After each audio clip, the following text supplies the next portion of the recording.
Boker Tov, dans le livre de Dvarim, le premier pasouk, on est dans la paracha de Dvarim, et après on va lire un texte du Rav Kook qui explique ce qui se trouve ici dans la paracha. Dans la paracha de Dvarim, dans le premier pasouk, il y a marqué Elea Dvarim, Asher Diber Moshe El Kol Israël, Be'ever HaYarden, Ba'midbar, Ba'arava, Mol Souf, Ben Paran, ou Ben Tofel, Velavan, Bechatzerot, Vedizav. La Torah elle nous dit que voici les paroles qu'a prononcées Moshe à tout le peuple d'Israël quand le peuple d'Israël et Moshe Rabbeinu se trouvaient dans le côté est du Yarden, Bamidbar, Ba'arava, en face de Souf, entre Paran et Tofel et Lavan, et entre Chatzerot et Vedizav. Donc là c'est pour se situer géographiquement. Mais les Mefarshim ils disent que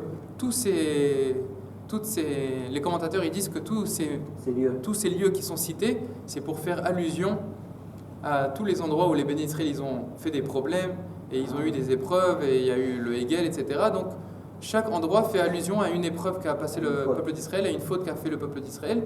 Et Moshe Rabbeinu, il va, dans le livre de Dvarim, il va se confronter à ces sujets-là et prononcer des paroles de remontrance au peuple d'Israël avant qu'on rentre en Israël. Et la Gemara dans Maseret Brachot que vous avez en face des yeux, elle pose la question et elle dit qu'est-ce que c'est que ce lieu qu'on appelle Dizahav? Dizahav, c'est la fin du pasuk. À la fin du pasuk, il y a marqué Elea Dvarim, Asher Diber Moshe El Kol Israël, Be'ever Yarden, Bamidbar, Ba'arava, Mol Souf, Ben Paran, ou Ben Tofel, Velavan, Bechatzerot, Vedizahav. Les deux derniers mots du pasuk, c'est Vedizahav. Alors, par exemple, Rashi il dit que Vedizahav, ça fait allusion à la remontrance que fait Moshe Rabbeinu par rapport à la faute du Hegel. Pourquoi il y a marqué, dans Rashi il y a marqué Ochichan ala Hegel. C'est une allusion ici au fait que Moshe Rabbeinu il fait une remontrance au peuple d'Israël par rapport au veau d'or. Pourquoi est-ce qu'ils ont fait ce veau d'or? Il dit Rashi chez Asou Bishvil Rov Zahav Shayalaim. Étant donné qu'ils avaient Dai Zahav, c'est une allusion au fait qu'ils avaient beaucoup d'or, donc ils ont fait le Hegel. Comment est-ce qu'on fait allusion à cette chose-là? Avec le lieu qu'on appelle Dizahav. En hébreu, on dit ça y est, j'ai trop. Il y a trop de ces choses-là, on dit Dai. Qu'est-ce qu'ils avaient trop, les Béni Israël? Ils avaient trop d'or. Et on fait allusion à cela avec les mots Dizahav. Donc ça fait référence à quoi? La faute du veau d'or. Jusque-là, c'est clair? La Gemara dans Maseret Brachot, elle nous dit que ça fait aussi allusion aux paroles que Moshe Rabbeinu a prononcées à Kadosh Baruch Hu. Qu'est-ce qu'il a dit Moshe Rabbeinu à Kadosh Baruch Hu? Vous voyez dans les paroles qui sont en gras, dans le chapitre Mem Gimel. Dans la feuille que je vous ai distribuée, la page 140, il y a des lettres dans chaque paragraphe en gras. Le deuxième paragraphe, il commence par les lettres Mem Gimel. En bas à droite. En bas à droite. Vous voyez? En bas. Voilà, c'est le chapitre, c'est le commentaire Mem Gimel du Rav Kook dans Enaya, sur Maseret Brachot. Et on n'a pas le temps d'expliquer qu'est-ce que c'est qu'Enaya, peu importe. La Gemara elle dit Maï ve Dizahav, ça c'est la Gemara. La Gemara elle dit qu'est-ce que c'est que Dizahav? Et elle répond Amré et Debe Rabbi Yanai. Kach Amar Moshe lifnei HaKadosh Baruch Hu. En fait, c'est les paroles de Moshe vers HaKadosh Baruch Hu. Qu'est-ce qu'il a dit Moshe à HaKadosh Baruch Hu? Il lui dit Ribono shel olam bishvil kesef vezahav sheishpat alaim l'Israël. Étant donné que tu as attribué beaucoup trop d'or et d'argent au béni Israël, à tel point ad she'amru dai, jusqu'à qu'ils ont dit ça y est, on a trop, ça y est, on a beaucoup trop d'or et d'argent. C'est ça qui a entraîné la faute du veau d'or. Ou chez Garam chez Asso et Hegel. Donc Moshe Rabbeinu il essaye de trouver des circonstances atténuantes au béni Israël et il dit à Kadosh Baruch Hu, mais dans le désert, tu as vu toute la quantité d'or et d'argent que tu leur as donné? L'or et l'argent, c'est ce qu'ils avaient pris aux Égyptiens. Nahon. Alors là, vous apportez une difficulté aux paroles de Moshe Rabbeinu parce que Nahon, il fait un reproche il lui fait pas un reproche, il essaie de trouver des circonstances atténuantes à la faute du veau d'or. C'est pas de la faute de ce peuple-là. Qu'est-ce que tu voulais qu'il fasse avec autant d'or et d'argent? Si. S'ils n'avaient pas eu d'or, ils n'auraient pas fait le veau d'or. Mais quand même, comment dire? C'est comme Adam qui a dit à Hachem, C'est la femme que tu m'as donnée. C'est à cause de la femme. Non, ça.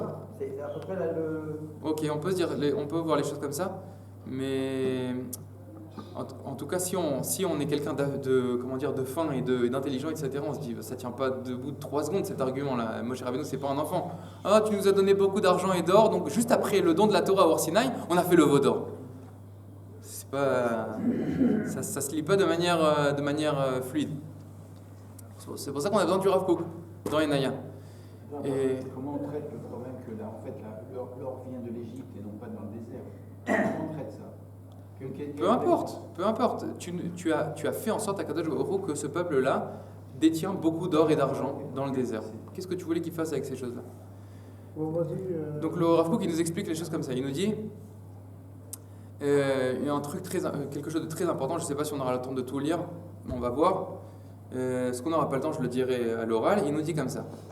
Yesod avodat Hashem, Ateora, donc le socle du véritable service divin, si quelqu'un il veut vraiment être un Oved Hashem. Hi madbad va'adam achefetz hapnimi liot tamid oler umishtalem velakir be'emet shetachlit ha'atzlacha hi rak be'yot ha'adam tamid kashor bechefetz shel osafat shlemut. Donc juste entre parenthèses, je dis que c'est important que vous sachiez que ce livre qu'on est en train d'étudier du Rav Kook, c'est un des premiers livres qu'il a écrit quand il était jeune. Pas tout Enaya, parce que Enaya c'est un des livres qu'il a écrit pendant la plus grande période, c'est-à-dire même quand il était en Israël, il a écrit une partie de Shabbat Bet. Donc même au fur et à mesure de Enaya, l'écriture du Rav Kook elle évolue. Et le Rav Cherki a l'habitude de dire que quand le Rav Kook il est monté en Eretz Israël, son écriture elle a changé, la forme des lettres et le contenu a changé parce que en Eretz Israël il avait plus de Ruach HaKodesh et il s'est élevé spirituellement. Donc il y a beaucoup de choses qui ont évolué. Mais ça c'est le début de son œuvre. Je peux faire une remarque préliminaire. Je suis un peu Là vous allez le voir dans le style. Non, ce que je veux dire c'est que cette approche est assez particulière. Quelle est l'originalité de cette approche? Il commence, un père vis-à-vis de ses enfants, je ne vais pas commencer à faire des reproches. Si je veux attirer leur intérêt. Pourquoi Moshe Rabbeinu fait des reproches? En plus, il faut voir le contexte. Ils sont au bord de Canaan, avant d'entrer, en pleine joie. Je veux dire, il y a quelque chose de fébrilité qui apparaît au sein du peuple. Et puis, brutalement, paf, il assène de toutes ces vérités. C'est des vérités, évidemment. Mais bon, en quoi ça peut avoir plus d'impact que s'il avait fait le contraire? C'est-à-dire, commencer super, vous êtes un peuple, vous adorez, etc. Ça, on le savait déjà, peut-être. De félicitations, et ensuite parler des reproches. Un père vis-à-vis de ses enfants, je peux me tromper, mais au niveau psychologique, c'est qui? C'est Moshe Rabbeinu. Mais quelquefois, vous savez, on dit que, justement, quand on aime, on fait des. En tout cas, on n'a plus beaucoup de temps. Non, ma question. Et il faut que je réfléchisse à la réponse, la vérité. C'est une question. Si j'arrive au fur et à mesure à répondre, on reviendra sur cette question. En tous les cas, le Rav Kook il nous dit que le véritable service divin, quand quelqu'un il veut vraiment aider à Kadosh, il veut vraiment servir à Kadosh Baruch Hu, alors il doit avoir une volonté de toujours progresser, tout le temps. Je veux être tzaddik. Et une fois que j'ai réussi à être tzaddik, alors je voudrais être chassid. Et une fois que je voudrais être chassid, alors je vais être navi. Et il y a toujours où avancer, c'est quelqu'un qui veut tout le temps s'améliorer et tout le temps, constamment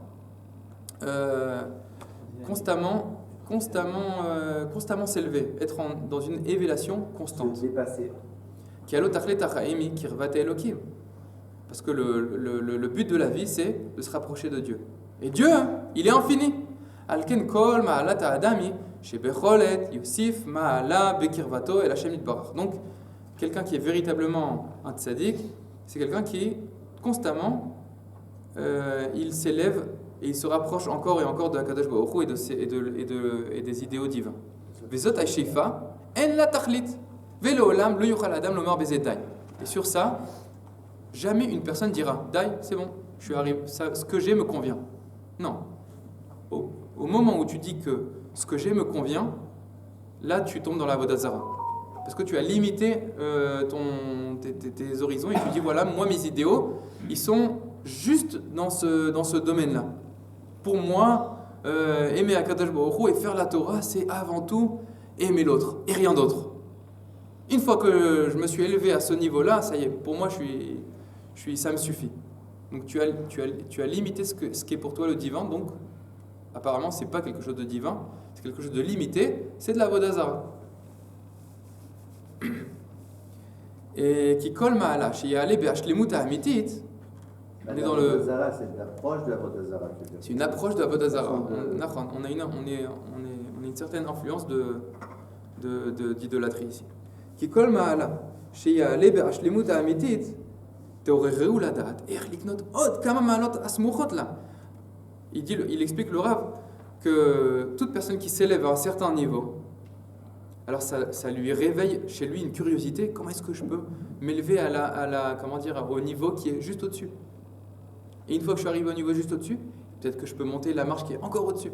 Et je veux toujours comme ça, il y a tout le temps une marche au-dessus qui donne une essence et une signification à la marche où je me trouve maintenant. Je me trouve maintenant parce que j'aimerais bien m'élever à la marche au-dessus. C'est le fait d'avoir la volonté, c'est la vie. D'avoir une volonté qui est constante. Avec notre femme, avec nos amis, avec le fait de vouloir faire du bien, c'est la vie.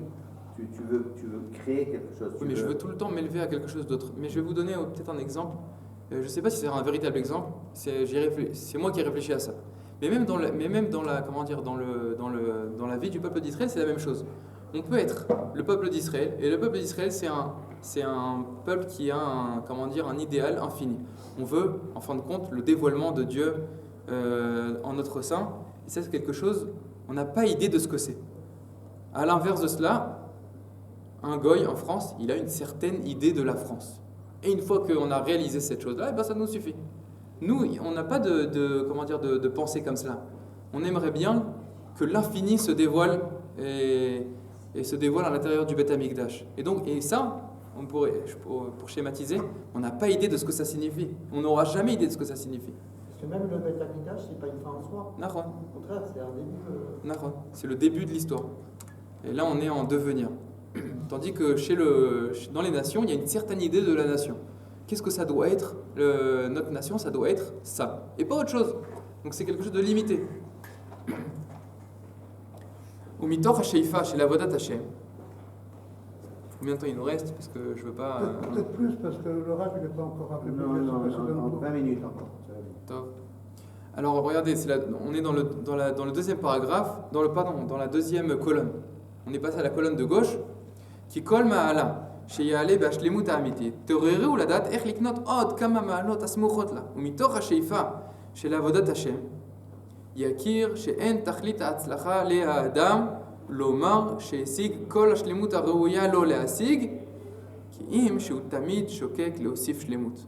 Donc là, le Rav, il dit que l'essence de l'homme, c'est de toujours progresser. D'ailleurs, entre parenthèses, il faut rappeler le fait que le Maharal de Prague, dans le livre Tiferet Israël, dans le premier chapitre, il nous dit que pourquoi est-ce que l'homme il est appelé l'homme? Pourquoi est-ce que l'homme il est appelé Adam? Alors il nous dit le Maharal, parce qu'il provient de la terre. Adama et Adam, c'est des termes qui sont proches, qui viennent de la même racine. Et qu'est-ce qui se passe dans la terre? Dans la terre, on met une graine. Et cette graine-là, elle est censée pousser. Et elle poussera de manière constante. Donc ça c'est le mashal. Le nimshal, ça c'est la parabole. Le sens de la parabole, c'est que nous on a un corps, et Akadosh Baruch Hu il a placé à l'intérieur de cela une neshama qui doit totalement constamment être en croissance et constamment se dévoiler. On a une neshama qui a un potentiel infini, et on essaye tout le temps de faire en sorte qu'elle se dévoile et qu'elle se dévoile et qu'elle se dévoile. Et c'est pour ça que l'homme il est appelé Adam. Parce qu'en cela, il ressemble à la terre qui fait pousser constamment quelque chose. Mais là, l'accent, il est sur le fait de constamment. Constamment essayer de s'élever. Et le Rav Kook, il va nous dire que ça amène à deux avantages, ça. Si on se représente les choses comme cela, on arrive à deux avantages. Premier avantage, on est tout le temps en progression. Deuxième avantage, on ne tombe pas. Parce que quelqu'un qui... on a l'habitude de dire que quelqu'un qui stagne, on ne peut pas stagner. C'est où on s'élève ou on tombe. Et il y a une raison à cela, et c'est expliqué, il me semble, dans le Nefesh HaChaim, bien que je n'ai pas étudié le Nefesh HaChaim, mais je sais que j'avais un rave qui rappelait ça tout le temps, c'est que ce qui nous maintient en vie, comment dire, l'homme il essaye de progresser de niveau en niveau. Ce qui te maintient au niveau où tu te trouves, c'est le niveau au-dessus. Si tu as plus de but, d'idéal, quelque chose qui te fait progresser, il y a un risque que ensuite il y ait une descente qui se produit. Pourquoi ? Parce que c'est peut-être simple à expliquer, c'est qu'il y a une perte de sens. C'est-à-dire, ça y est, je suis arrivé à la retraite, j'ai eu une belle carrière et maintenant, les vacances. En général, c'est pas annonciateur de quelque chose de positif. C'est ça parce qu'on est tous des retraités. Non, justement, je disais parce que vous êtes des retraités qui étudient, et donc après il faut s'occuper des petits-enfants, et puis après il faut faire toutes sortes de choses, et les gens y trouvent ensuite d'autres horizons, etc. C'est ça le véritable Oved Hashem, c'est quelqu'un qui, même, je vais vous dire entre parenthèses, même après la mort, il y a une élévation, et on fait ici les Nishmat, etc. Ça ne s'arrête jamais. Et donc c'est ce qu'il dit le Rav ici. Vous voyez, il y a marqué Alken à la fin de la ligne, il y a marqué Ain Kaf, ça veut dire Alken.